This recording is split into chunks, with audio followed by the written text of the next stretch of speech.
Welcome to Banyan Books, Branches of Wisdom, celebrating the joy of bright ideas and heartful lifelong learning. Branches of Wisdom is a series of intimate conversations with the world's most influential authors and visionaries. We explore spirituality and the human mind, ecology and culture. Most episodes are recorded with a live audience. You can join our live events and submit questions to your favorite guests. Check out our upcoming schedule at banyan.com. Since 1970, Banyan Books has been a rich oasis at the crossroads of wisdom and philosophy, offering resources for humanity's evolving paths. We're a locally owned, independent bookstore in the heart of Vancouver's Kitsilano neighborhood. Visit us in person or shop online at banyan.com. Please subscribe, follow, like, and leave your reviews for the podcast. And now, enjoy.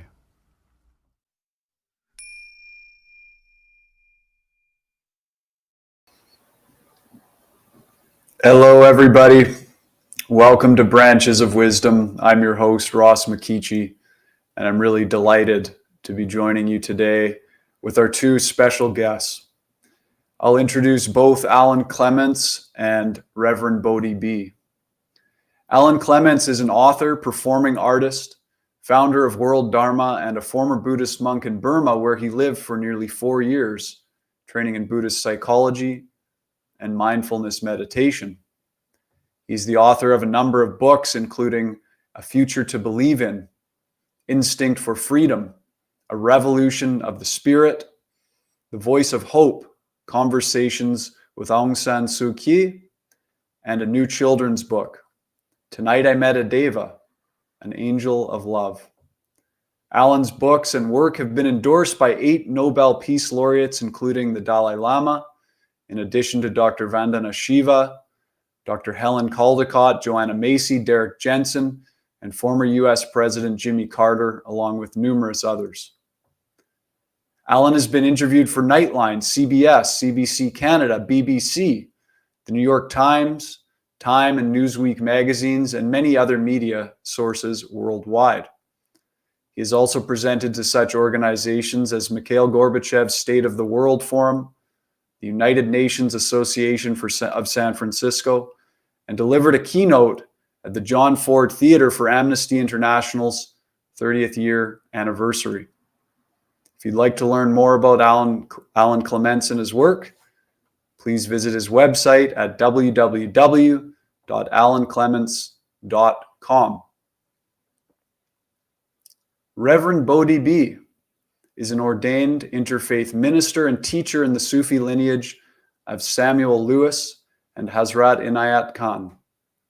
He is the founder and executive director of Doorway into Light, a nonprofit organization on Maui, which provides conscious and compassionate care for the dying, their families, and the grieving, and has been offering community educational programs and training since 2006 in the fields of awakened living and dying and the care of the dying.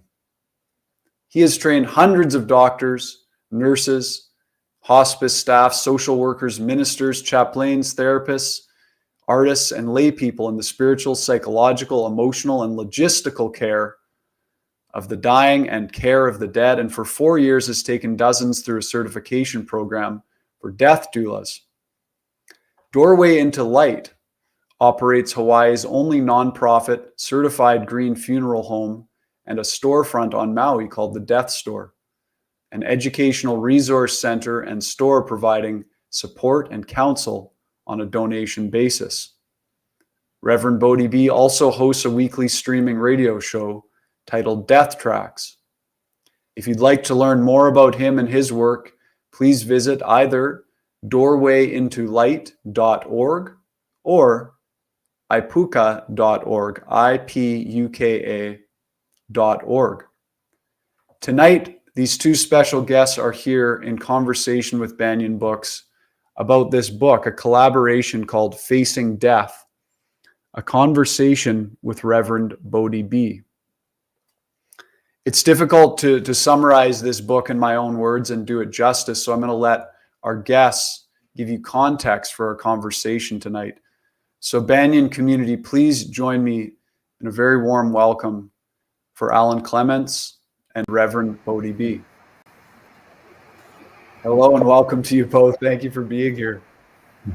It's an honor, definitely an honor to be here. Thank you so much for the chance.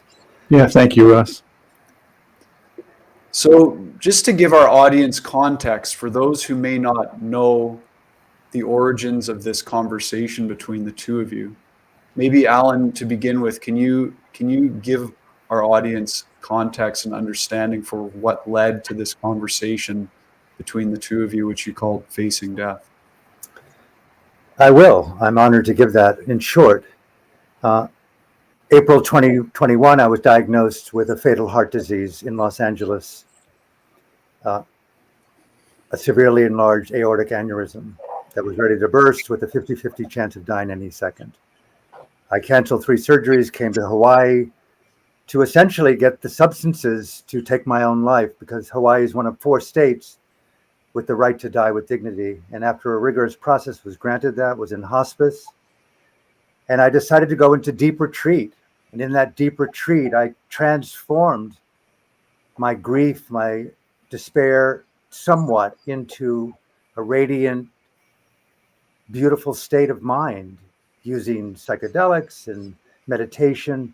And from that, I met with Reverend Bodhi B, because I've had a long association with knowing him, but not knowing him well. And I asked the gentleman to please, if I die here, to carry for my remains and bury me. And in that process, I was so taken by the gentleman's wisdom and grace, I invited, how about we do a dialogue, a conversation where I get to talk with you, and they're formed into a book called Facing Death. And that was some 4 months ago that I think that it came out. Reverend Bodhi, can you tell us a little bit about your experience of Alan coming to you with this idea and the creation of the book? Sure. I've known the same thing. I've known Alan a long time, mostly on the periphery of who this guy is. And we've run into each other walking on the beach and have had conversations that had cultivated a somewhat of a real connection. So then he shows up at the death store, and clearly he's having what I term a near-death experience, that he somehow has broken through the aversion, denial, and avoidance that is common in the cultural sleepwalk default. And he knows that one of the things I teach is we're going to die and we don't know when. So I'm pretty close to having a near-death experience all the time. I'm still able to dance and goof off and lay on the couch, and also helps me be way more effective and connected in the life I live, with the people I live and the work I'm doing. And so then Alan and I thought it was fascinating, because here's a former Buddhist monk, and what do? They study their mind. And so I thought, well, that's a fascinating conversation, And here I am, a teacher and a minister in a Sufi lineage, and in our lineage there are Buddhists and Christians and Jews and atheists, and they're all welcome, and they all find their way in. And so I have me personally, I have a lot of resonance with the Buddhist tradition. And of course, what's their central teaching? Death and suffering, the 2 most taboo things in the West, pretty much. So then we had a conversation, and Alan said, that was pretty cool. Let's transcribe it and submit it as an article somewhere. And I was like, great. I want to be famous. And then he said to me, actually, it's too good. I want to make it into a little book. And I've read the book myself, and I thought, there's some good stuff in here. So, and then everybody I've either given the book to or who has purchased the book, everyone who has responded to me is like, wow, Bodhi, that's a little jewel. And what's cool is you can read it in an hour and a half, so it's not a big commitment. So that's kind of how it all happened, Ross, and that's how we end up sitting here with you. Thank you. And it is a jewel. It's a wonderful book. I recommend everyone to read it. It's one I know that I can grab off the shelf and read in the morning to remind me that I am going to die and I don't know when. And I wanted to ask more about that particular teaching. from both of you. Maybe Reverend Bodhi, you can just give us a little more of an in-depth understanding of that teaching. And then Alan, maybe you can tell us a bit about how you are approaching that teaching as you're part of your living with death in this moment in time. Well, I'm a minister, so that's my primary focus. So that becomes my ministry, and my ministry is about bringing people to God, or bringing people into their own presence of the holy and functioning from that place, so that we all live in the light of God and act like it and walk in the light and be of service and be useful out here. So a number of threads brought me to recognizing, not just threads, but 50 years of spiritual practices and 10 years of where's the truth, who knows something, and that all led to recognize that what happens to people when it breaks through. Somebody you know died. Somebody you know just got a terminal diagnosis. You just got a terminal diagnosis. Something happens to pretty much everybody, and we all know what that is. I could describe it. So I could be in a room with 150 people, and I have many times, and I've said, how many of you know you're going to die and you don't know when? Everybody raises their hand and looks at me like, what a silly question. The truth is, I don't think hardly anybody acts like that's true. Like, to me, that's just another piece of factoid most people have in their heads. But the rest of their realization and embodiment and then how they act in their life is not at all connected to the truth that we're going to die and we don't know when. I mean, I look around, I'm a people watcher.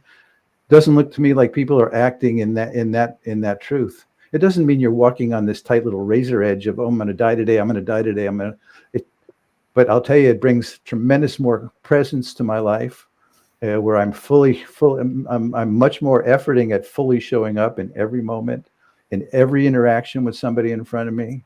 When I'm in front of somebody and I have that awareness that I may never see this person again, I'm bringing my A game, I'm bringing my heart, and I'm bringing my full self to that exchange. And so my connection with people is much deeper, much deeper. And those are examples of that we awaken to the embodiment and realization and truth that we're going to die and we don't know when, not just as another piece of information that we then go into avoidance and aversion and denial about. It's powerful medicine, actually. I tell people, when you get up in the morning, most everybody in the West has this sense of entitlement that we deserve 80 years. And of course, we're going to wake up today. And consequently, we do a tremendous disservice to ourselves because we think we have more time, lots of time. So I could go on and on about that particular question, and we could take up the hour on that piece, Ross. I think it's kind of the cornerstone of where things are going to go. So maybe Alan, as you know, you've been studying Buddhism, practicing Buddhism seriously for most of your life, and this teaching probably is there in Buddhism in different languaging. I'm wondering if it in this particular languaging has had an impact for you at this time and this stage. Well, this is how I encourage myself. I can share from that level of intimacy. Having chosen to enter a monastic life, what that meant for me was learning more as a man the felt experience of my emotional landscape in the immediacy of what we call the now, which isn't just here. You might have included everywhere in all dimensions. Popular physics have told us the now isn't singular in a spot. So facing death became facing the intimacy and the emotionality of my own heart and mind and body in the context of a sacred environment, a monastery, where we were encouraged to walk slowly, to feel slowly, to sleep carefully and mindfully, to feel. And in that process, I saw a lot of the times that life and death was a momentary event. When I reflected on the world that I'm embedded in, every being, as Bodhi B said so eloquently, every being is to die.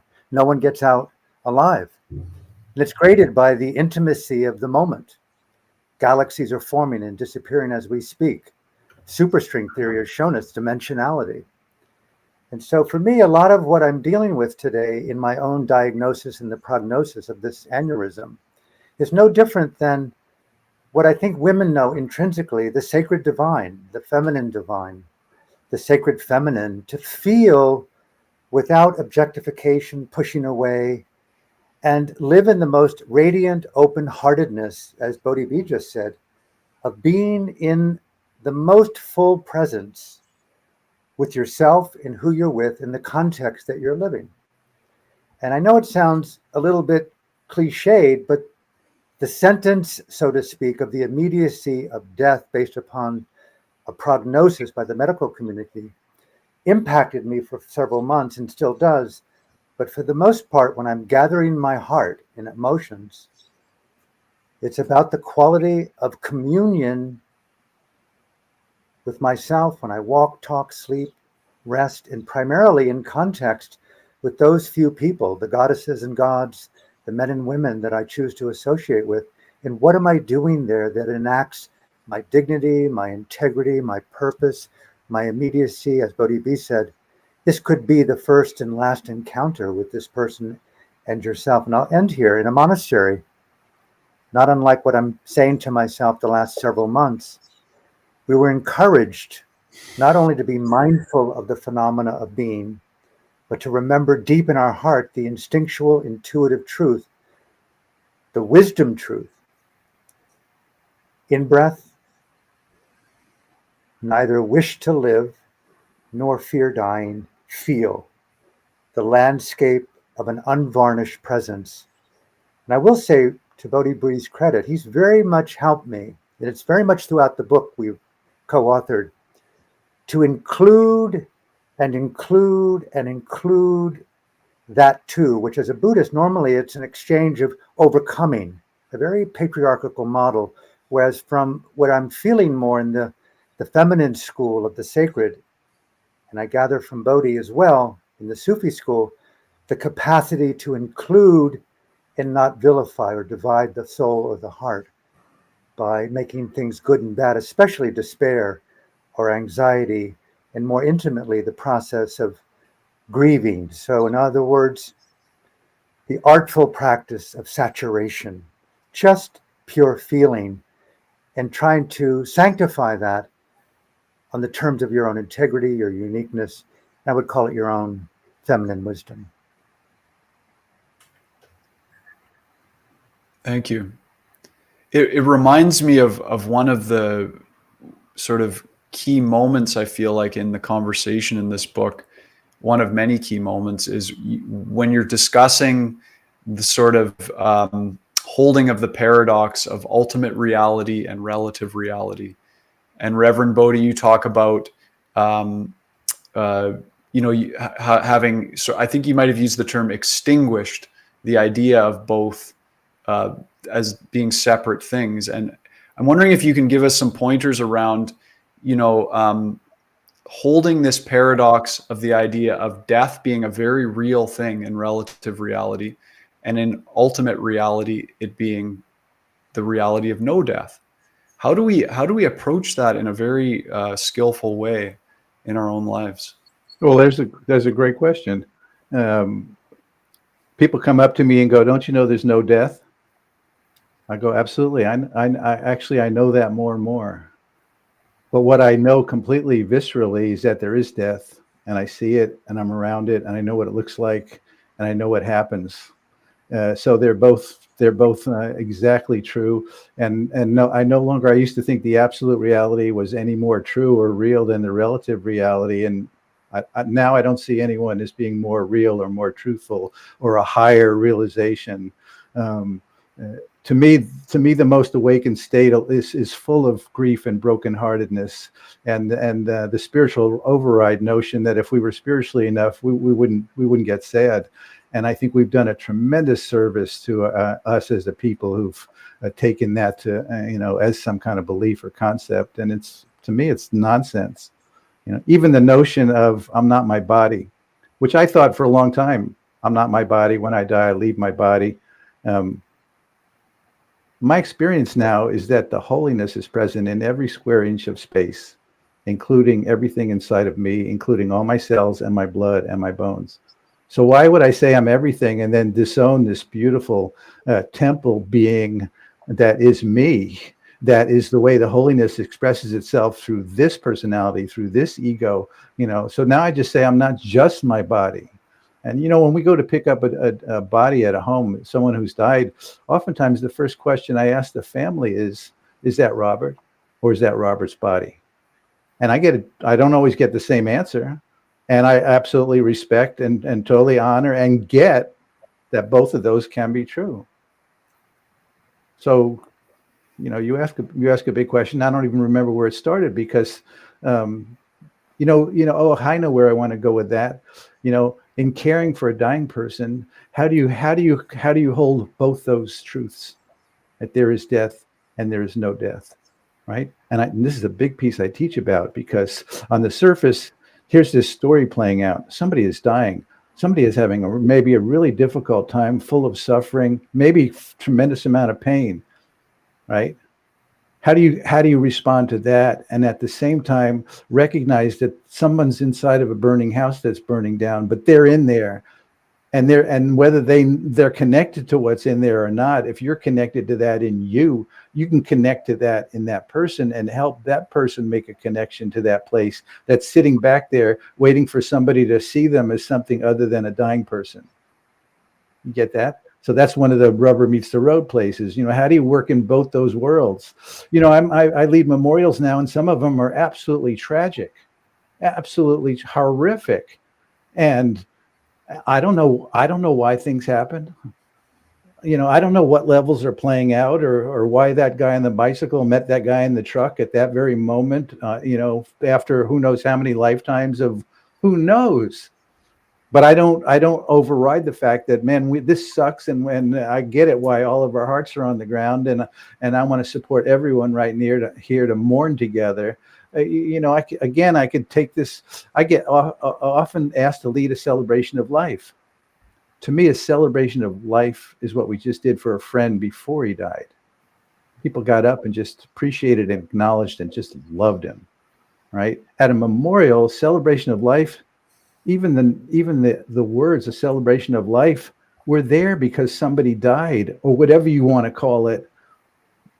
And so we kind of, again, go into some level of aversion, denial, and avoidance to just jump to the celebration of life and not recognize what we're all experiencing in the space and what happened to us when we found out our friend died, and how it touched our own mortality, and how it touches the grief that is deep inside so many of us and ignites it a little bit, and on, right? Thank you. Alan, that reminds me that I wanted to ask you, you specified early in the book that you had asked Reverend Bodhi to care for your body if you did die while you were still on Maui. And you had specified that there would be no memorial. Is there any reason behind that you want to share that we could hear? Just trying to save fossil fuel consumption with family and friends flying out here from all over the world. And I'm not one for, I guess I could be seen as a hypocrite and someone in denial about this comment, but not wanting to call attention to myself. Although I do theater and spoken word and obsess over how insecure I am and hide from it. But it just seemed easier for everyone. And it also supported me in, and again, coming back to Bodhi B has been very helpful with this in so many ways. Saying and feeling and being the way you want to be now. Unhinged intimacy, presence, authenticity. I dare even use the word fearless, but authenticity with fear that has courage associated with it.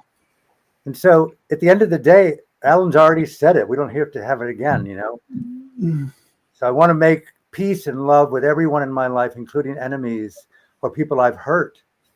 I don't want to wait for the memorial. I want to just basically be a quiet departure. And so sort of an answer, I hope. I don't know. Maybe I don't know Alan that well. Maybe he's afraid nobody's going to show up. I don't know. Right? When I lead a memorial ceremony or a funeral means the body's present. I want people to recognize there's a number of reasons why we have a memorial. One, the dying person might actually need our help. And certainly, even if the dying person, the whole thing was 5-star, would love to hear from us and love our prayers and our blessings. Then we're here for any family members that are really having a hard time, because family members are often having a much harder time than everybody else. So we're there to show support for the family and hold that family.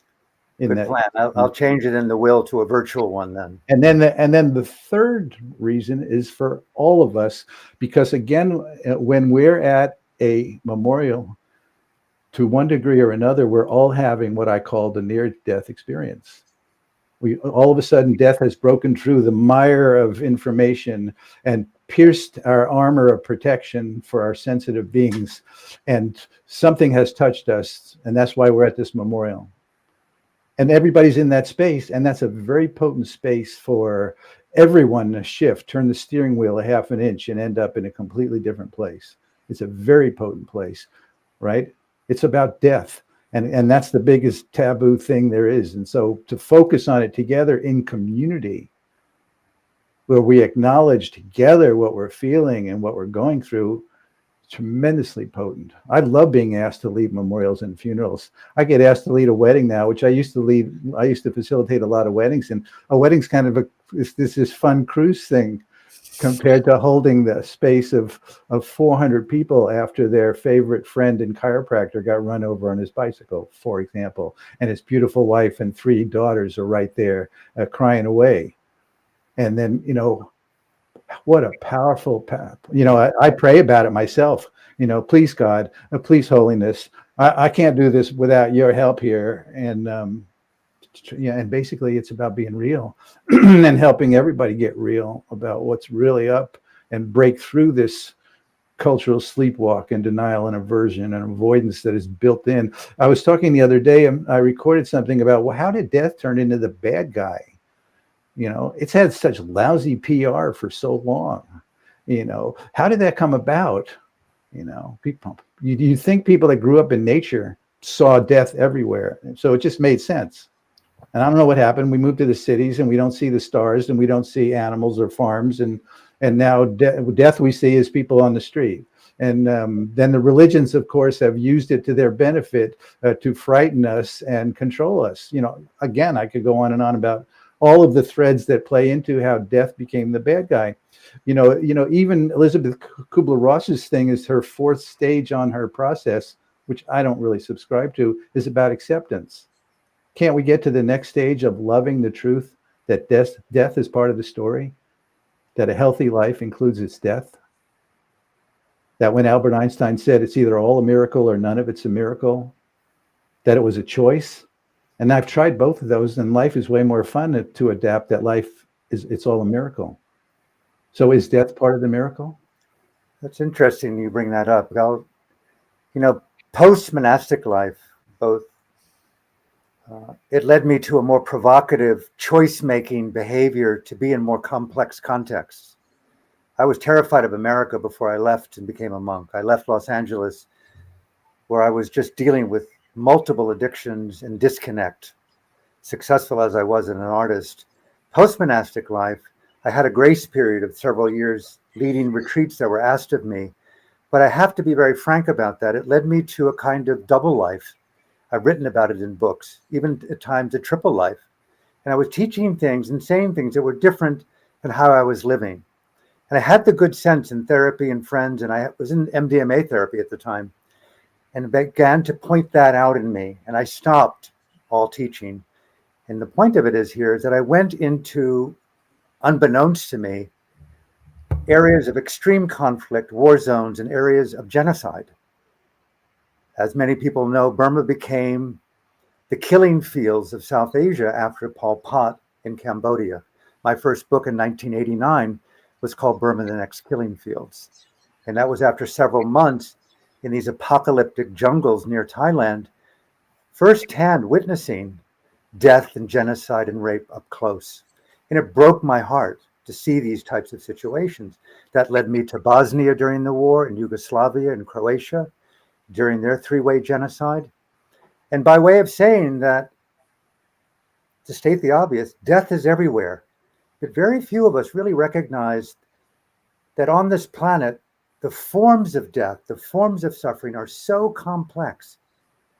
I've seen entire villages with heads cut off and put on stakes by the Burmese military. And today, 2022, Burma's undergoing another genocide of the democracy movement. And by and large, Alan, don't wander off now.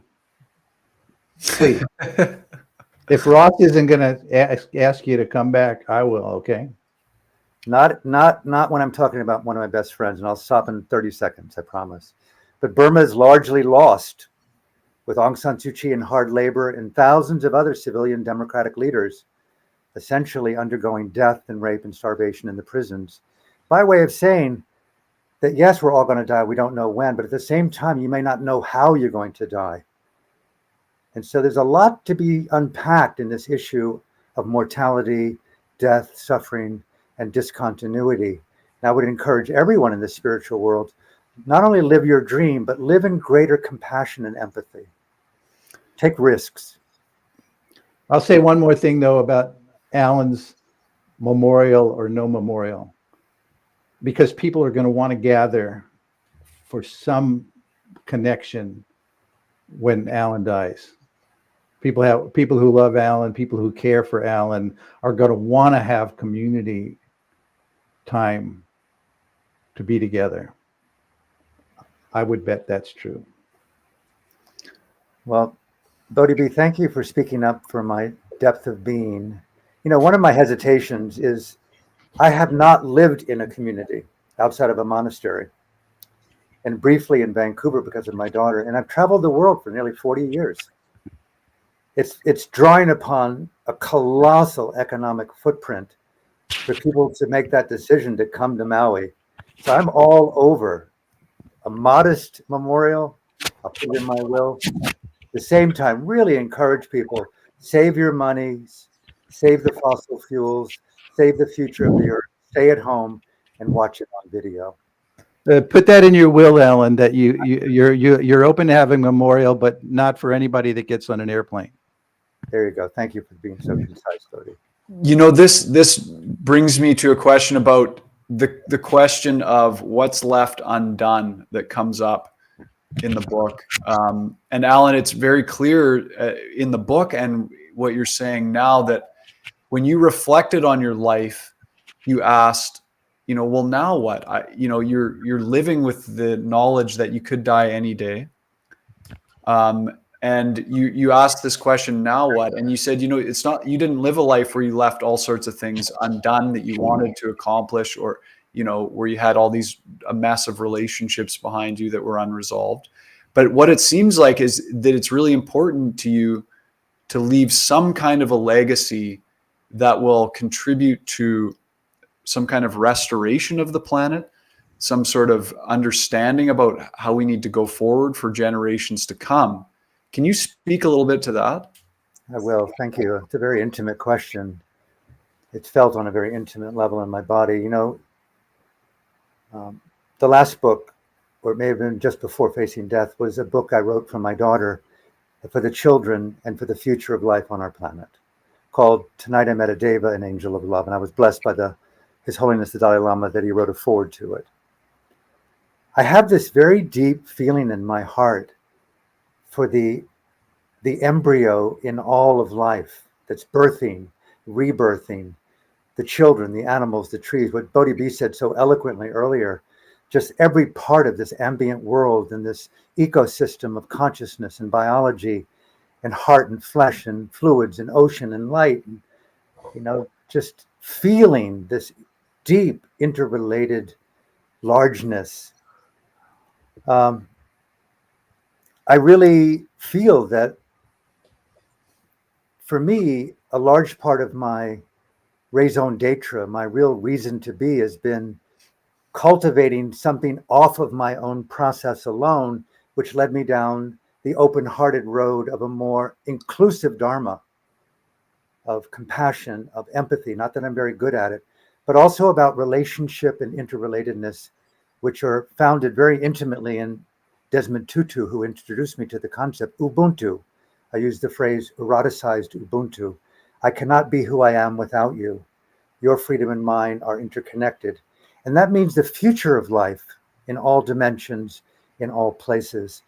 And so it's one thing to do your own life and to live authentically and to be mindful of the moment and the way that you interpret the word, but at the same time, correlating to the multidimensionality of this ambient, mysterious now called totality. And see that life is not about death alone. It's about rebirthing, the phenomenology of conditions and contextual change. And how well do I live in that change? By living in the qualities that you aspire to be known for in your memorial: love, compassion, authenticity. I hope that touches a little bit of your question. I'm not sure. It does. Thank you. And I just want to remind our live audience that we're going to be getting to as many of your questions for Alan and Reverend Bodhi towards the last 15 minutes. So please share your questions in the chat and we'll address those when the time comes. One of the really important things at the crux of this conversation is you, Reverend Bodhi B, in the book, you continuously bring it back to the power and beauty of grief, of the process of grieving. To the point where Alan actually at some point asks you, he says, do you sense that I'm in denial of grieving? And so I'm just curious to hear from both of you on this one. Maybe first, Reverend Bodhi, you can talk a little bit about the process of grieving. You call it the twin sister of love and grief as these twin sisters. So maybe you can comment, and then Alan, I have a follow-up question for you actually. Sure. Well, it shows up in the book. Alan starts to what I felt to be ranting about a number of large issues in the world, and that he's very passionate about. And I stopped him, I think, and said, well, I know what I said. I said, that's grief expressing itself right now. And that kind of I think it really stopped Alan. And I think he's thought about that and considered that and felt with that quite a bit since then. And certainly we just heard it in this hour together. And you imagine some of those images he described about heads on sticks and what he saw. And of course, that's trauma stored in his body and grieving. And that's very much about grieving. And what are we grieving? What we love and care about. And what we loved and cared about that disappeared, got run over. And it's clear love and grief are inseparable, really. Everybody and everything we love now, we're going to say goodbye to, either because we're going to leave the scene, or they are, or that is. And of course, now we're witnessing on a global size where most of us are looking like, wow, something's happening. And maybe we're hitting critical mass and it's going to blow. Or on some level, it already is blowing and we're recognizing it. But most of us are doing the hardest we can to hold on to some level of it's going to be all right. It'll go back to normal, et cetera, et cetera. So, when Alan came to me and he told me about his prognosis and his heart disease, it didn't make me think he was going to die before me. I mean, that's the work I live in. And I have one of my best, oldest friends in the refrigerator in the other room. So I'm seeing my friends die. And most of us now have seen our parents die or are dying. And it gets more and more real. And running a funeral home, I mean, that's rubber meets the road big time. So what was I talking about? Well, we were talking about grief and the reality. Yeah, grief. Yes. Grief. I would never tell somebody to get over it. I subscribe to the opposite of approach, that you turn it into this precious jewel that you hold in your heart. I think it was Stephen Levine said, maybe the biggest spiritual work we do is how to live with a broken heart. I mean, everybody who's had a broken heart at least once has been shaped by that in ways that help develop who they are today. That's the whole teaching I do about suffering. We have such a negative attitude about suffering, but the suffering times are when we most had to shift out of our plateau or our comfort zone and become something bigger than what we were. And over again, that's what helps develop and cultivate who we are. What Alan described is what I heard was what an awakened life looks like and is experienced as, right? Not some enlightened state and then you're there, right? It's an ever ongoing process. So that's where I bring for me, not only in working with my hands in this whole caring for dying people, teaching people how to die, teaching people how to care for dying people, teaching people how to care for dead people. There's this whole notion of, again, we come back to my ministry. Why do I want people to wake up to the holiness itself? That's what's going to be the quickest way to shift consciousness on the planet, to change the story that is playing out. Because now we just need to have this shift. And again, I say I haven't seen anything help us personally shift quicker than a close encounter with death. So grief, man, it's just right there. I mean, somebody says, well, it's an emotion. I said, no, it's not an emotion. It may show up as emotions. What would you say about love? Could you define that in one word? Oh, it's an emotion. Of course not. I mean, love is you try to put your arms around it. It's like God. It's a placeholder word. Just like God is a placeholder word for something that's bigger than any one word. It's holding a place that maybe we can all recognize there's something. And the same with love. Love is so much bigger than, right? Tell me what love is. I could tell you how I feel in being in love. It's the same with grief. Grief's not an emotion, and grief is love. Grief is the twin sister of love, and I see it over and over and over again. And I encourage people, and people are like, "Oh, I'm not doing it right. Must be something wrong." Of course, we're in a excel. Everybody in this culture has to do everything really good. So you must be, I don't want to be grieving wrong, or I'm not grieving, and how come I'm not over it? Or why my friends think I ought to go see somebody. Well, oftentimes your friends want you to go see somebody because they're uncomfortable being around grief, which often triggers their own untouched grief, and on and on and on. And, there are cultures where somebody walks around in black forever. And it's kind of a powerful teaching. It's like you see a Buddhist monk walking around the street. It's standing. It's again a placeholder for something. And you see these old women that have ever, after their husband died, they're in black forever.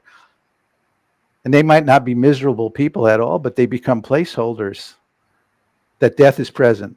Death is present, right? Just that's what I do in my community here. I'm a placeholder that death is present in the community. Not that it's more present now because of COVID. It was always absolutely right here, but now maybe we were paying a little more attention to it. Thank you. Alan, I'm wondering, how has your relationship with grief and the process of grieving changed now that you are in some way, for lack of a better word, closer to death? You're asking me to count the millimeters in a million years or something. It's so overwhelming to evaluate depth or quality. As Bodhi said, he catalyzed a very crucial, important moment for me in my life. He opened up the spectrum of love to include the language of grief, the language of anxiety, distress, uncertainty, vulnerability, all of which could easily be seen as cliched, me saying that. But as a result of my aging and prognosis and my interpretation of that, my relationship with Burma, my daughter, past lovers, family, the memory of my mom and dad, people near to me and beloved to me recently in Vancouver, in Bali, it all has deep emotional impact. And it comes back to this issue of the immediacy of an intimate, present willingness to engage self and other with the most radiant, sacred willingness to see that grieving is loving. People ask me all the time, what does it mean to have this prognosis? They often tell me what I should feel. It's very hard not to respond in a more satirical way. And my last point, which is not my last point, but I want to be very transparent that in the book I touch briefly, but more recently, I say over the last year, I've been experimenting with micro and low doses of psychedelics. I recently went to a premiere of a show in Vancouver called Dosed 2, where the woman was evangelical Christian who was diagnosed with colon cancer, then breast cancer, and she experimented with psilocybin. Well, although I've done large doses since I was a teenager, I've experimented 3, 4, 5 times a week with microdosing the psychedelic, walking near naked on Baldwin Beach and what I call behind Baby Beach Deer Park, and really feeling light and nature, the monkeys, the sea turtles, and crying and weeping and craving and screaming and loving with all of my heart. And I feel at times, to be quite honest, it's hard to find the Alan who would die. It's hard to find the Alan who has a history. It's hard to find anything but true, intimate abiding in this totality. And sometimes I've stopped, and I'll be there tomorrow again, where I just feel the infinite molecules of the water, the infinite light 7 miles high, the rainbows, the wind, the sand beneath my feet, the biology, neurology in my mind and body. And I go, yes, just be the most radiant, beautiful self that you can be, in breath, out breath, and keep on walking, keep on never giving up.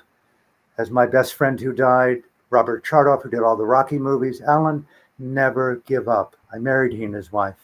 Never give up, no matter how down you are. Keep on keeping on. Keep on feeling. Expand, include, co-create. And grieving is now in my repertoire, thanks to Bodhi B, of colors on the palette of my heart that I'm being more inclusive of. And I think I'm opening based on the good support of people I've met, and a particular person I've met recently, of embodying more of my sacred divine feminine, which I would say is at the root of a more open-hearted mindfulness. Thank you. You know, touching on the psychedelic side of things, you talk about it a fair bit in the book, and Reverend Bodhi, at one point, you don't say too much, but it seems like you might have some questions about the use of psychedelics, or maybe that's just in that particular moment in the conversation. I'm just curious on your outlook, your experience with it as a helper for people as they're approaching death. Yeah, I could spend quite a bit of time on this piece, and I am actually someone who does work with people who are dying, or family members of people who are dying, and psychedelics. That is something I am engaged in. On the other hand, and there is another hand, we're a pill-popping culture who doesn't believe in the dying part, and certainly doesn't believe in grief. And most often why people approach me, or the stuff I've looked at online, or people are in anxiety, people are in fear and dread, right? And so in a sense, the psychedelic is to help people break through. And oftentimes there are people who have not cultivated an actual spiritual practice, or engaged in a spiritual tradition that actually works for them. So when you combine that with people don't want to do the dying part, and people are very uncomfortable grieving. We've grown up taking a pill for everything. Now there's a pill in the manual for grieving, there's medicine for that. The notion of taking pills when you're dying or when you're grieving, it's just a natural evolution of what we've become in terms of taking a substance to change our consciousness. And oftentimes that's appropriate. But oftentimes it doesn't get to the root of why is somebody in anxiety.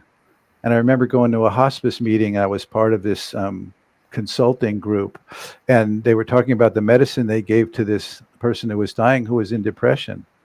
But not one of those people in that circle asked what the depression was about, or inquired in terms of helping illuminate what that was about. Instead, let's give you a medicine. And psychedelics are not those kind of medicines that suppress the anxiety or make you not feel the anxiety. Oftentimes they help you break through, so you have an awakened experience that you are much bigger than what's happening to your body, and oftentimes that brings tremendous comfort and relief. And of course, we're addicted to being comfortable. Uncomfortable, nobody wants to be uncomfortable, although oftentimes exactly where the work is in those uncomfortable zones. So I go back and forth with it and look at where it feels appropriate and where it's in alignment with my truth. and we'll go to it and offer that to people and sit with people on some psychoactive medicine, and other times something else. I'd like to emphasize, if I can, a final point for me. I pretty much agree with Bodhi B and a lot of people actually who are commenting similarly to what I heard him say.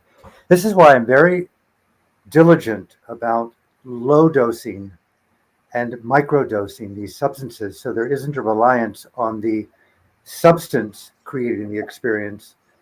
My Dharma practice, my meditative intelligent practice, supersedes the substance. And as Alan Watts said, when you get the message, you hang up the phone. And so there'd be lots of times when there was nothing being used.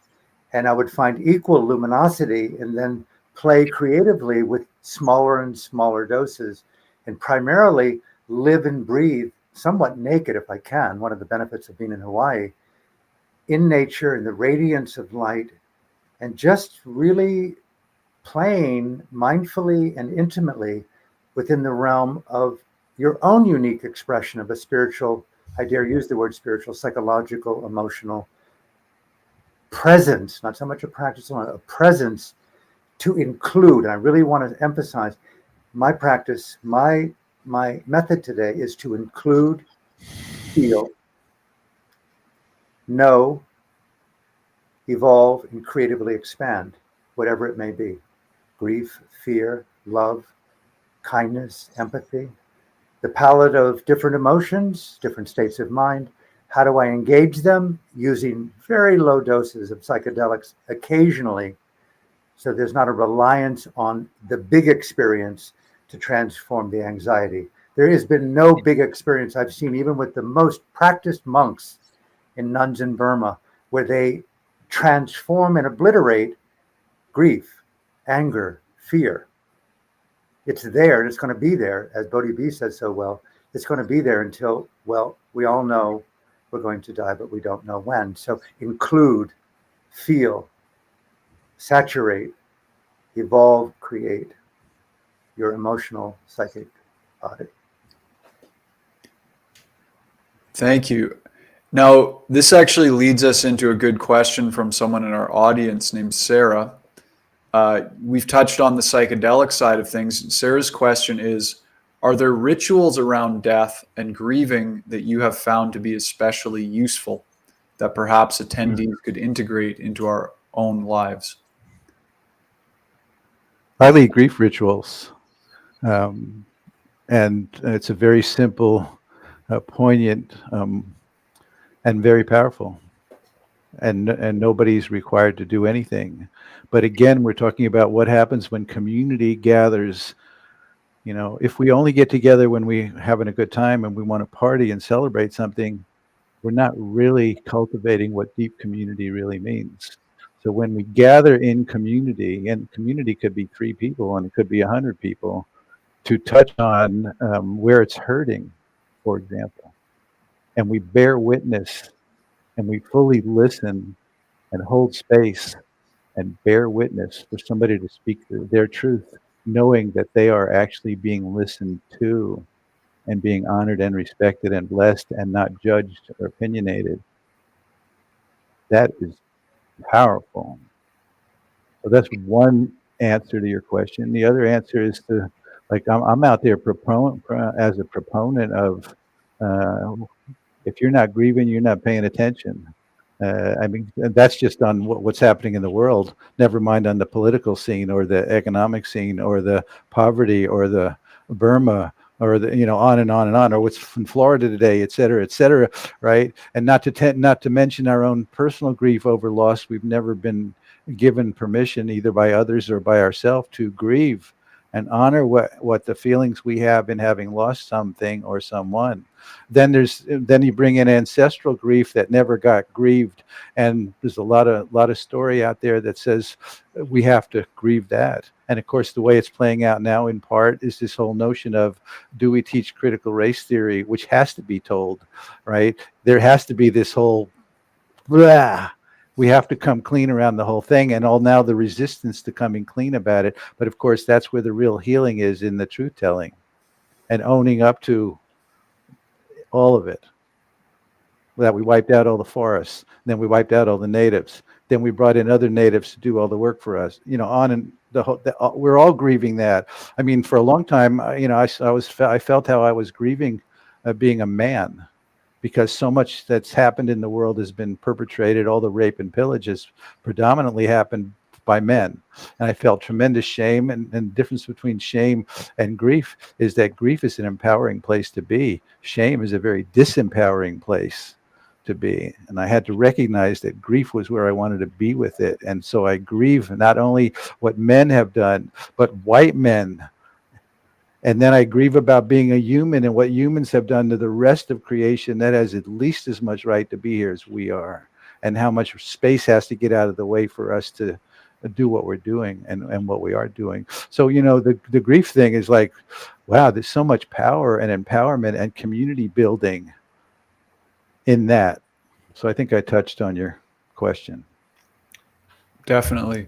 Do you have anything to add to that at all, Alan? Wow. I've seen memorials and rituals in apocalyptic jungles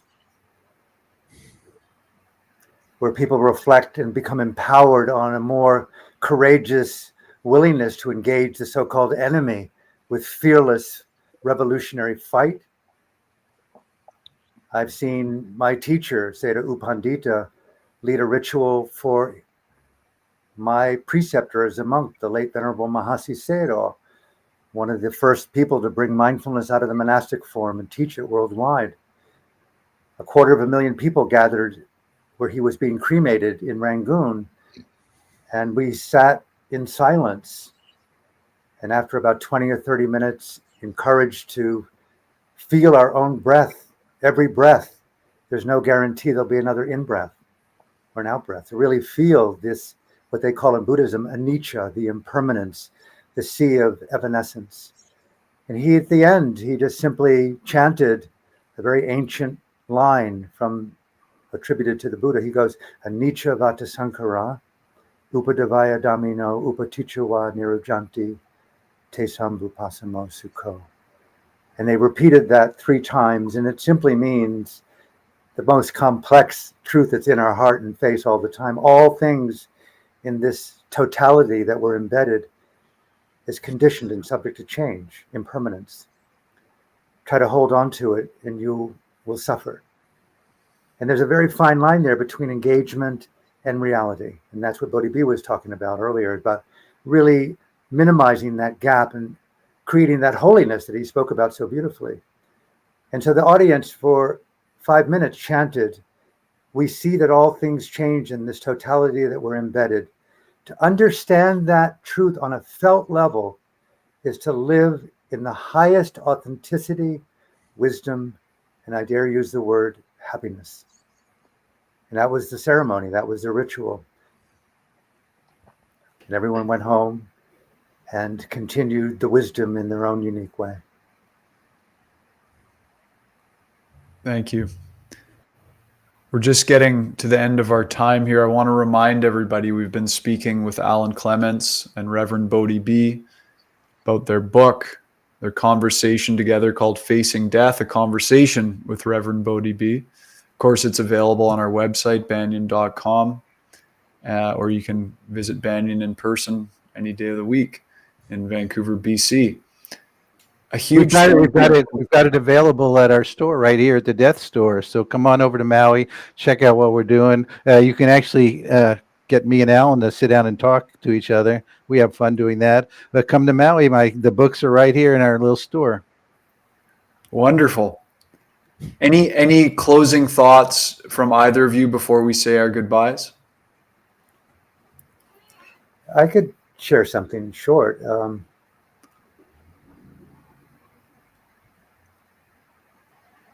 Of all this so-called practices available, from mindfulness to chanting to meditation to mindfulness to yoga, I've never seen anything more dynamic than abiding in the natural authenticity of your own being on the terms of your own integrity, and to unshackle yourself from systems that are so easily concretized by words. Words, obviously, are not the same as breathing oxygen. And it took me nearly 20 years of ardent, intensive silent meditation that the whole deal wasn't to be mindful of my breath and my body and sound and food alone. It was to see that every breath could be my first and last. And eventually, after nearly 2 decades, the insight was, what will you do with the preciousness of this full breath? Not necessarily the mindfulness of it. So that to me is a very impassioned, evolving understanding, no matter what. What will I do? What Bodhi B said earlier, the preciousness of this moment and the preciousness of this communion with both of you in our audience. And that's not the takeaway for me. That is the totality of it all. Can we go on for another hour? I would love that. Bodhi, I'll organize it. We'll do it again. Hey, one of my teachers said to me, he's probably said it to a lot of people, there's 2 kinds of laziness. In the East, where the men sit around gossiping and drinking tea, and while the women do the work, that's what he called Eastern laziness. He said Western laziness is where everybody's so busy doing all the important stuff that they never get to the really important stuff. So how do we shake ourselves into what's most important? Well, I have seen, again, A Close Encounter with Death does it pretty quickly, because we all need to be focusing on what's most important right now in our relationships, in our relationship to the planet, in our relationship to our grandchildren and their grandchildren. And most people are either leaning forward into what's next, or people are leaning backward into being at the scene of the crash. I'm a victim from what happened back then. That's why I'm like this. And very few people, it seems, really just want to stop and come to the truth of what they're feeling about their life and what they're doing with their life and their marriage and what's going on. Maybe it's too painful for too many people, or they've been too conditioned that, of course, in America, the predominant wound is I'm not good enough. That we were conditioned in by you won't be good enough till you buy this or go there or have this much money, et cetera, et cetera.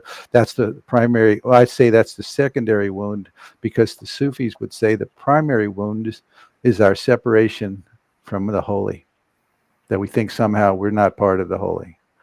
And that's the core wound. And I liked what Joanna Macy said. She said the great turning, to be part of the great turning, is to, one, be part of the group of people that are saying, stop, you can't do this. And those are the people like Greenpeace, or people laying on the tracks so the nuclear stuff can't go on the train any further, right? Those are the stop people. Occupy Wall Street, where the stop. Then there's another group of people that are implementing the healing, sustainable, regenerative technologies, the school systems, how we make energy, on and on and on. That's the other group of already implementing the new healing story that we're all trying to bring forth in a big way. And the third piece is shifting consciousness itself. And I would say I'm engaged mostly in that one, not completely in that one. But to me, that again, and death becomes a perfect vehicle for how do we shift consciousness quickly at a time when it needs to shift quickly. So I'll tell you, when, like I said, when people have a near-death experience because they themselves have a diagnosis or somebody just died, almost always they're brought back to that center of what's most important. What am I doing with my life? And why do people come to me now and said, I had a career and now I want to find what's calling me, where my passion is, and where I could be of use in the world at this time. And that's partly the age of some of these people, and it's partly because the times itself is calling us to step up or get out of the way. Beautiful. Thanks so much to you both for taking the time to speak with us. It's been really an honor, and look forward to the possibility of connecting again in the future. Beautiful. Facing death revisited.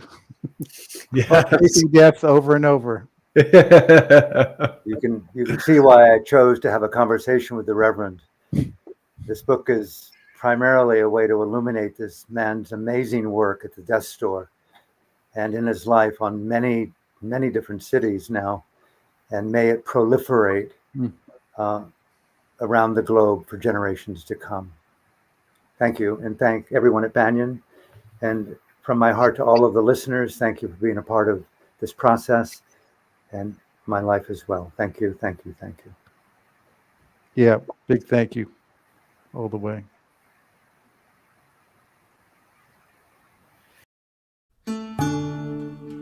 Thanks for joining us for Branches of Wisdom. Our producer is Jacob Steele. The show is edited by Abdo Habani. And I'm your host, Ross McKeechee. Watch all our conversations on YouTube by searching for Banyan Books, or listen on your favorite podcast platform. Please subscribe, follow, like, and leave your reviews and comments. We love to hear from you. For all our live events, books, and more, visit us at banyan.com.